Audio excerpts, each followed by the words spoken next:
Hi friends, हम लोग इसके प्रीवियस लेक्चर में combination reaction and decomposition reaction के बारे में पढ़े थे और साथ ही साथ हम लोगों ने एक्सोथर्मिक रिएक्शन जिसमें हीट क्या होता था, रिलीज होता था, और एंडोथर्मिक रिएक्शन जिसमें हीट क्या होता था, एब्जॉर्ब होता था, इसके बारे में भी पढ़ चुके थे। एक्सोथर्मिक और एंडोथर्मिक कॉम्बिनेशन रिएक्शन और डिस्प्लेसमेंट रिएक्शन, तो इतना हम पढ़ चुके थे। अब हमको आगे पढ़ना है डिस्प्लेसमेंट रिएक्शन। कौन सा रिएक्शन? Displacement reaction. जैसे कि नाम से ही आपको पता चल जाता होगा कि डिस्प्लेस होता होगा इसमें। ये कौन सा रिएक्शन है? Displacement reaction. यानी जैसे आपको नाम से पता चल रहा है ना कि इसमें क्या होता होगा, डिस्प्लेस होता होगा, तो इसको हम लोग क्या बोल दिए, डिस्प्लेसमेंट रिएक्शन। कौन सा रिएक्शन है? Displacement reaction. तो चलिए हम स्टार्ट करते हैं एक बार डिस्प्लेसमेंट रिएक्शन। तो इसके लिए एक एक्टिविटी दिया हुआ है, उस एक्टिविटी को देखेंगे और वहां से हम स्टार्ट करेंगे। पहला है हमारा डिस्प्लेसमेंट रिएक्शन। तो चलिए, take 3 iron nails and clean them by rubbing with sandpaper. 3 iron की कांटी लेंगे और उसको सैंड पेपर से क्या करेंगे, उसको साफ करेंगे। Take 2 test tube. अब हम क्या लेंगे, take 2 test tube marked A and marked B and each test tube take 10 ml of copper sulfate solution। और सारे टेस्ट ट्यूब दोनों में 10 ml of copper sulfate solution क्या करेंगे, लेंगे। आयरन नेल ले लिए, टेस्ट ट्यूब ले लिए, कॉपर सल्फेट सॉल्यूशन ले लिए। Tie 2 iron nail with a thread and immerse them carefully in copper sulfate solution in the test tube B about 20 minute. 20 minute तक वो दोनों नेल को कॉपर सल्फेट के सॉल्यूशन में क्या करेंगे, डुबाएंगे। After 20 minutes, take out the iron nail from the copper sulfate solution. Compare the intensity of the blue color of copper sulfate solution in the test tube A and B. A और B के test tube में blue colour का intensity देखिए। Also compare the color of iron nail dips in the copper sulfate solution। तो copper sulphate solution में जो दोनों iron nails डूबे हुए हैं उसके भी कलर को हम लोग क्या करें, कंपेयर करेंगे। और देखते हैं कंपैरिजन के बाद हमको क्या पता चलता है। यहाँ पे 2 नेल, एक ये रखा हुआ है, आपको देखिए देखिए, ये हमारा जो है, आपको ये देखिए, ये एक आयरन नेल है। ये iron nail taken out from the copper sulphate solution. Copper sulphate solution से जो आयरन नेल निकाला गया वो ये हो गया, और जो ए नॉर्मल नेल हुआ, ये नॉर्मल नेल हुआ, और एक कॉपर सल्फेट सॉल्यूशन से जो आयरन नेल निकाला गया है वो है, ठीक है ना। तो अब यहाँ पे copper sulphate solution mean test tube A हो गया, टेस्ट ट्यूब है, टेस्ट ट्यूब बी हो गया, टेस्ट ट्यूब ए हो गया, टेस्ट ट्यूब बी हो गया। Iron nails and copper sulphate solution compared before and after experiment के बाद। Why does the iron nail become brownish color? क्यों जो हमारा आयरन नेल्स जो है वो become brownish color and blue color of the copper sulfate solution is fade। अब copper sulphate solution का शुरुआती कलर जो था वो क्या था, ब्लू कलर था, और ये blue colour of copper sulphate solution क्या हो जाता है, फेड कलर हो जाता है। Blue colour of copper sulphate solution क्या हो जाता है, फेड कलर क्यों हो जाता है। The following chemical reaction take place in this activity। जब कॉपर सल्फेट में हम लोग दोनों नेल्स को डुबाए तो फॉलोइंग नेल्स क्या हुए, आयरन नेल्स थे। तो आयरन जो है, कॉपर सल्फेट, आयरन जो होता है Fe होता है। आयरन हम लोग जानते हैं, आयरन क्या होता है, Fe होता है। आयरन जब हमारा कॉपर सल्फेट से क्रिया किया, रिएक्ट किया, तो हमारा इसने क्या किया, कॉपर को डिस्प्लेस कर दिया। कॉपर को क्या किया, यहाँ से डिस्प्लेस करके सल्फर के साथ रिएक्ट किया और फेरस सल्फेट बनाया और कॉपर अलग निकल गया। कॉपर क्या निकल गया, अलग निकल गया, ठीक है। कॉपर क्या हो गया, अलग हो गया। In this reaction iron is displace. इस रिएक्शन में आयरन डिस्प्लेस या रिमूव्ड अनदर एलिमेंट। इसमें आयरन या तो डिस्प्लेस किया या रिमूव किया, दोनों कर सकते हैं। Copper from the copper sulphate, copper sulphate से इसको कॉपर को रिमूव किया। This reaction is known as displacement reaction. इस रिएक्शन को हम क्या बोलेंगे? Displacement reaction. जिसमें एक जो है एलिमेंट दूसरे एलिमेंट को क्या करता है? डिस्प्लेस करता है, तो उसको क्या बोलेंगे? Displacement reaction. जैसे यहाँ पे अदर एग्जांपल में है जिंक, जो कॉपर सल्फेट से अभिक्रिया करके जिंक सल्फेट बनाया और फिर कॉपर क्या हुआ? निकल गया। ठीक है, तो ऐसे होता है। नेक्स्ट में हम चलते हैं, तो देखिए इसमें दिया है कि जिंक जो है हमारा, zinc and lead are more reactive element than the copper and they displace copper from its compound. अब जिंक और लेड के बारे में भी क्या है? ये दिया हुआ है, तो जिंक और लेड का भी रिएक्शन हम लोग देख लेते हैं। जिंक और लेड का, जैसे देखिए पीबी लेड है पीबी। अब एक कॉपर का क्लोराइड से रिएक्ट किया तो कॉपर को डिस्प्लेस किया, PbCl2 और कॉपर अलग कर दिया। Zinc and lead is more reactive element than the copper. Zinc और लेड, इससे क्या पता चलता है कि जिंक और लेड जो है more reactive element than the copper.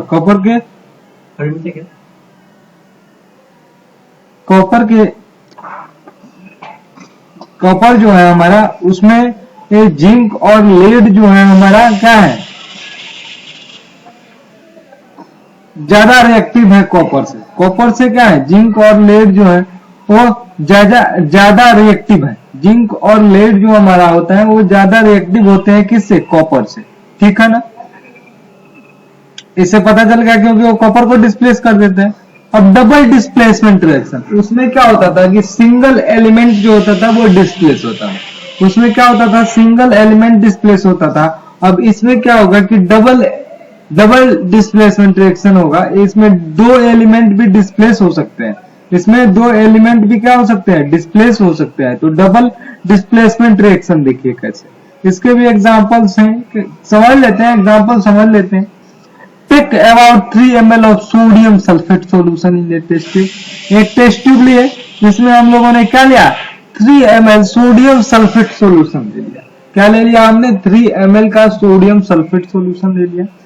In another test tube take 3 ml of barium chloride solution. एक में हमने सोडियम सल्फेट लिया और एक में हमने क्या लिया? बेरियम क्लोराइड लिया। एक में सोडियम सल्फेट लिया और एक में बेरियम क्लोराइड लिया। Mix the two solution and what you observe. ये दोनों सॉल्यूशन को क्या किया हमने? मिक्स कर दिया। अब देखिए हम क्या होता है। You will observe that the white substance which is insoluble in water is form. हमने ऑब्जर्व किया कि व्हाइट सब्सटेंस बनेगा जो वाटर में क्या होगा? इनसोल्युबल होगा। This soluble substance formed is known as precipitate इसको बोलते हैं। The insoluble substance formed is known as precipitate. तो ये प्रेसिपिटेट है। Any reaction that produce a precipitate can be called precipitation reaction.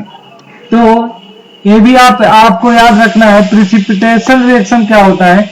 Any reaction, कोई भी reaction which produce a precipitate, precipitate मतलब insoluble, precipitates is called as precipitation reaction। कोई भी ऐसा reaction जिसमें प्रेसिपिटेट बने उसे प्रेसिपिटेशन रिएक्शन बोलते हैं। अब चलिए यहाँ पे सोडियम क्लोराइड है Na2SO4। अब ये बेरियम क्लोराइड से अभिक्रिया, सोडियम सल्फेट बेरियम क्लोराइड से अभिक्रिया किया तो क्या बना है? बेरियम सल्फेट BaSO4 और NaCl बनाया। तो इसमें क्या हो रहा है? डबल डिस्प्लेसमेंट हो रहा है। यहाँ Na से Cl जुड़ जा रहा है, Na से Cl जुड़ रहा है और Ba फिर SO4 से जुड़ जा रहा है। तो यहाँ डबल डिस्प्लेसमेंट रिएक्शन है। ये कौन सा रिएक्शन है? Double displacement reaction. ठीक है, आगे चलते हैं हम लोग।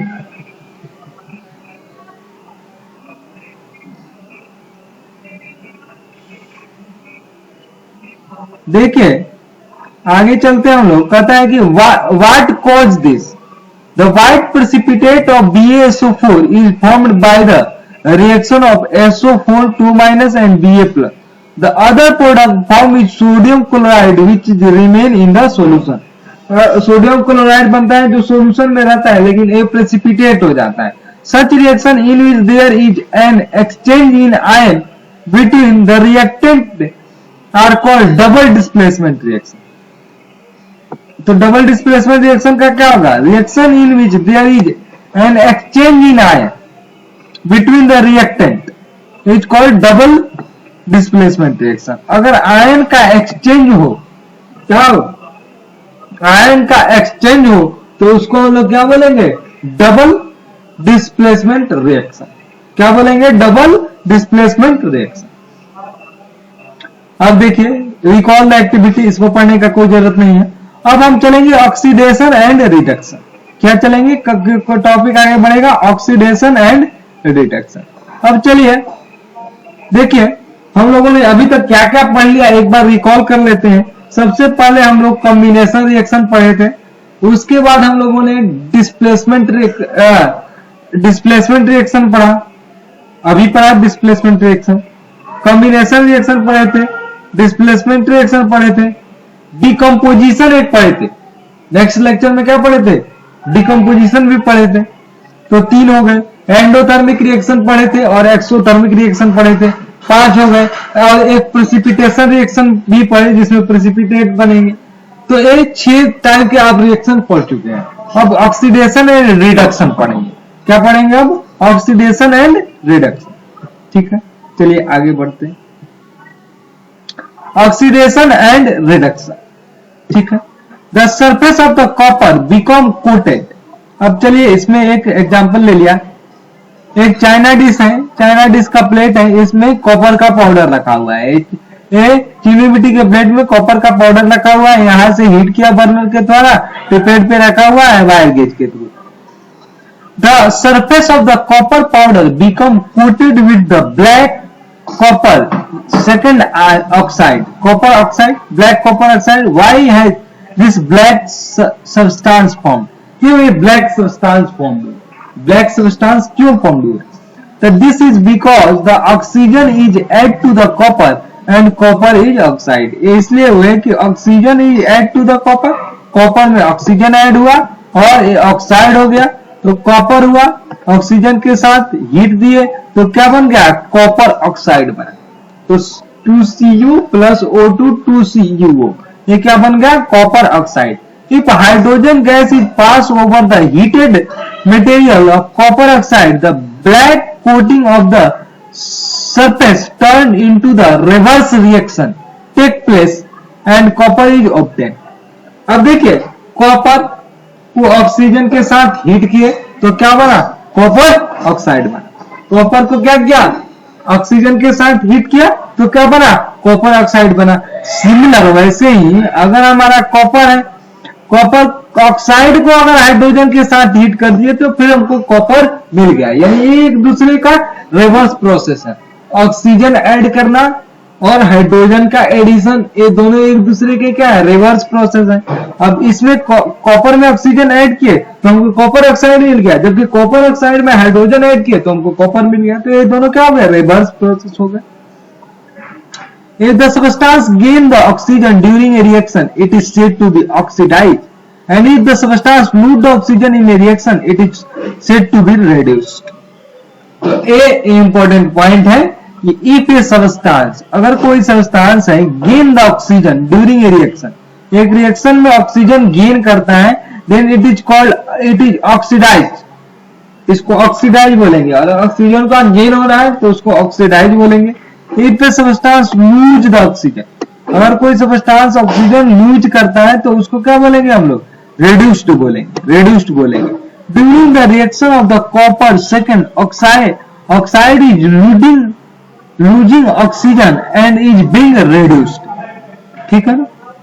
लूजिंग ऑक्सीजन, इसमें कॉपर ये जो कॉपर ऑक्साइड का रिएक्शन है, इसमें ऑक्सीजन क्या होता है? लूज हो रहा है, इधर जा रहा है, और एक कॉपर क्या हो जा रहा है? रिड्यूस्ड हो रहा है। तो ऑक्सीजन लूज होगा और कॉपर क्या हो गया? रिड्यूस हो गया। तो रिडक्शन होगा। अगर ऑक्सीजन गेन हो रहा है तो ऑक्सीडेशन, लूज हो रहा है तो रिडक्शन। ठीक, तो चलिए आगे बढ़ते हैं हम लोग। if hydrogen gas is passed over the heated material copper CuO, the black coating of the substance turn to brown and reverse take place. reverse आ जाता है. if the substance gain the oxygen, तो बताया ही थे gain करेगा तो oxidation और oxidised होगा, अगर लूज करेगा ऑक्सीजन तो रिड्यूस्ड होगा. During the reaction of the copper oxide in losing oxygen and is being reduced. During this reaction, copper oxide losing oxygen and being reduced. Copper oxide oxygen lose करता है और reduce हो जाता है. The hydrogen is gaining oxygen and being oxide. Hydrogen जो है वो oxygen को लेता है और हाइड्रोजन क्या हो जा रहा है, ऑक्सीडाइज हो रहा है. In other world, दूसरे वर्ल्ड में, the reactant get oxidized while other get reduced. One reactant get oxidized while other reactant get reduced. एक रिएक्टेंट क्या हो गया, ऑक्सीडाइज्ड हो गया, जबकि दूसरा रिएक्टेंट क्या हो गया, रिड्यूस हो गया. Such a reaction is called oxidation reduction या रेडॉक्स रिडक्शन.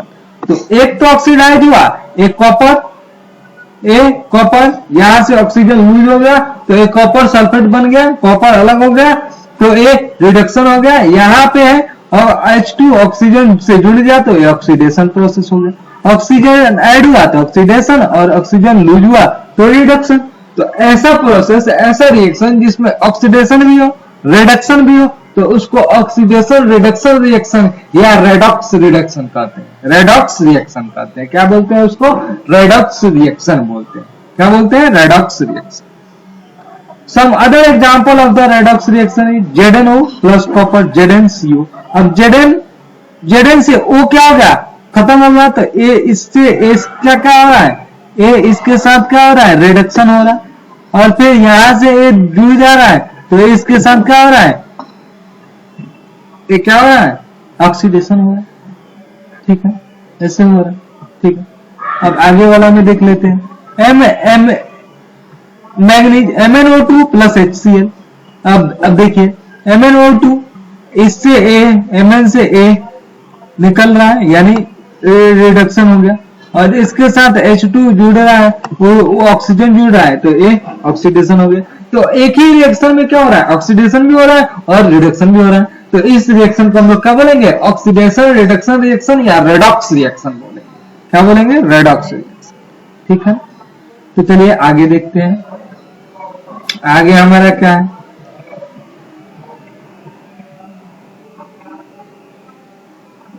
आगे है हमारा, अब रिएक्शंस खत्म होंगे. आगे है कि इन रिएक्शन 1.3 द कार्बन, मैंने वही बताया तो एक ऑक्सीडाइज्ड हुआ और एक क्या हुआ, रिड्यूस्ड हुआ. एक क्या हुआ, ऑक्सीडाइज हुआ एंड एक क्या हुआ, रिड्यूस्ड हुआ. अब चलिए आगे बढ़ते हैं, वही चीज बताया इसमें. अब कहता है कि have you observe the effect of oxidation reaction in our everyday life. क्या आप अपने एवरीडे लाइफ में यह ऑक्सीडेशन रिएक्शन के बारे में देखे हैं, ऑक्सीडेशन रिडक्शन के इफेक्ट जो है वो देखे हैं अपने लाइफ में. तो you must observe that iron article are shiny when new. हम लोग ऑब्जर्व किए होंगे कि आयरन आर्टिकल जो होता है जब नया होता है तो बहुत चमकदार होता है, but get coated with a reddish brown powder when it left some time. लेकिन जब उसको कुछ देर के लिए हम छोड़ देते हैं तो रेडिश ब्राउन कलर का हो जाता है. कैसे हो जाता है, reddish brown. This process is commonly known as rusting of iron. This process is commonly known as rusting of iron. ठीक है ना, तो हम इसका डेफिनेशन लिख सकते हैं, आयरन आर्टिकल. ठीक है, आयरन आर्टिकल हम बताते कैसे आपको डेफिनेशन लिखना है इसका.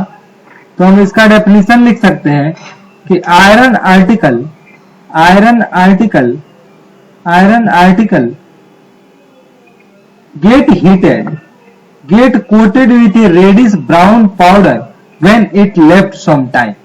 जब आयरन आर्टिकल को हम सम टाइम कुछ देर के लिए छोड़ देते हैं तो रेडिश ब्राउन कलर का कोटिंग बन जाता है. This process is commonly known as rusting of iron. और इस प्रोसेस को हम क्या बोलेंगे, रस्टिंग ऑफ आयरन बोलेंगे. Some other metal also get tarnished in the manner. Have you noticed the color of coating formed in the copper and silver? Copper और silver के coat में क्या ऐसा कोटिंग होता है? आपने क्या ऑब्जर्व किया है? When a metal attacked by a substance around it, such a moisture, acid, it is said to be corrode, and this process is known as corrosion. अब देखिए कोरोड होता है जब भी कोई सब्सटेंस जो है, कोई एलिमेंट जो है, कोई मेटल्स जो है हमारे एनवायरनमेंट के मॉइस्चर के संपर्क में आता है तो वो कोरोड होता है, और इस प्रोसेस को हम उस पे कोटिंग आ जाता है, इस प्रोसेस को हम लोग क्या बोलेंगे? कोरोजन बोलेंगे. The black coating on the silver and the green coating of the copper are the other example of the corrosion. Black coating silver पे और ग्रीन कोटिंग कॉपर पे, ये दोनों भी क्या है? कोरोजन की क्या है? एग्जाम्पल है. Corrosion causes the damage of car body, bridge, iron railing, ship and all object made of the metal, especially those iron. Iron पे corrosion ज्यादा होता है. iron.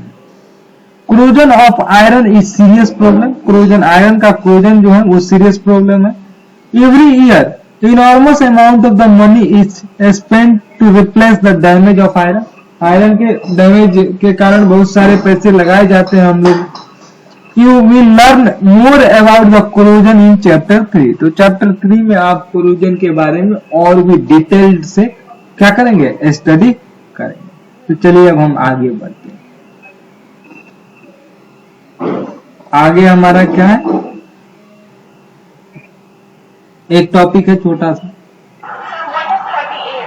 छोटा सा टॉपिक है कि हैव यू एवर टेस्टेड या स्मेल्ट द फैट या oil containing food material left for a long time. अगर लॉन्ग टाइम में कोई ऑयल या फैटी मटेरियल रख दिया गया तो क्या होगा? टेस्ट किए.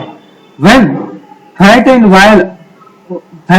fat and oil are oxidized, they become rancid and their smell and taste was changed. They become rancid और उसके स्मेल और टेस्ट क्या हो जाते हैं? चेंज हो जाते हैं. Usually substance which prevent oxidation यानी एंटीऑक्सीडेंट, जो ऑक्सीडेशन को रोकता है उसको क्या बोलेंगे? Antioxidant. Are added for food containing fat and oil. Fat और ऑयल में क्या बोलते हैं हम? एंटीऑक्सीडेंट डालते हैं. Keeping food in air tight container to help the slow down oxidation. Air tight container में, एयर टाइट आप तो कुरकुरे खाते होइएगा, उसमें क्या रहता है? वो पाउच जो है एयर टाइट रहता है. एयर टाइट रहने से क्या होता है? रेंसिडिटी नहीं होता है, यानी ऑक्सीडेशन नहीं होता है, इसलिए वो चिप्स जो होता है वो क्या रहता है? खराब नहीं होता है जल्दी. Do you know that the chips manufacture usually flush bag of the chips with gas such as nitrogen to prevent the chips getting oxidize. मैंने बताया ना, चिप्स को ऑक्सीडाइज होने से बचाने के लिए चिप्स जो हमारा होता है, कुरकुरे या चिप्स, उसके भीतर नाइट्रोजन गैस को क्या किया जाता है? फिल किया जाता है. कौन सा गैस फिल किया जाता है? नाइट्रोजन. ठीक है, यहां तक समझ गए हम. आगे चलते हैं. तो देखिए ये चैप्टर जो है आपका खत्म हो गया. ये छोटा चैप्टर था तो ये चैप्टर आपका खत्म हो गया. अब नेक्स्ट चैप्टर जो है हम लोग इसके नेक्स्ट वाले लेक्चर में देखेंगे, अगला चैप्टर. तो आपका काम है कि वीडियो को देखना. मैं इस वीडियो के डिस्क्रिप्शन बॉक्स में प्रीवियस सारे वीडियो को ऐड कर दूंगा. आप सारे वीडियो को के लिंक पे जाके उसको देख सकते हैं. हमारा चैनल है कॉन्सेप्ट पॉइंट को आप सब्सक्राइब कीजिए, शेयर कीजिए, लाइक कीजिए और ज्यादा से ज्यादा जुड़िए, ज्यादा से ज्यादा अपने फ्रेंडों में शेयर कीजिए, क्योंकि शेयर कीजिएगा तो नॉलेज आपका बढ़ेगा. थैंक यू दोस्तों, फिर मिलते हैं नेक्स्ट लेक्चर में. तब तक के लिए धन्यवाद.